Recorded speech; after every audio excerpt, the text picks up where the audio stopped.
নমস্কার। আজকে কবিতা পাঠ করব উপহার। কবিতাটি লিখেছেন প্রদীপ গুপ্ত। কথা তাকে উপহার দাও যে শুনতে চায় কথা। দুঃখিনীকে সুখের কথা শোনাও তোমার নয়, তাদের কথা যারা আগে দুঃখিনী ছিল এখন সুখী। কথা তাকে উপহার দাও যে শুনতে চায় কথা। যুবককে সেই বৃদ্ধের কথা বলো যে বৃদ্ধ নিজে একটি বৃদ্ধাবাস করে তুলেছিল তার যুবক পুত্রের কথা ভেবে।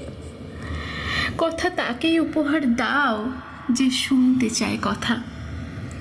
বৃদ্ধকে সেই শিশুটির কথা বলো যে শিশু শুধুমাত্র তার দাদুকে দেবে বলে হাত খরচের পয়সা জমায়। আমি একজন বাঁশিওয়ালাকে চিনি যে তার বাঁশির সুরে সবার জন্য সুখ ফুটিয়ে তোলে।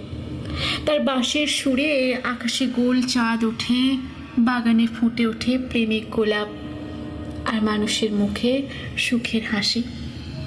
আমি জানি তুমিও সেই বাঁশিওয়ালাকে দেখেছ। নমস্কার।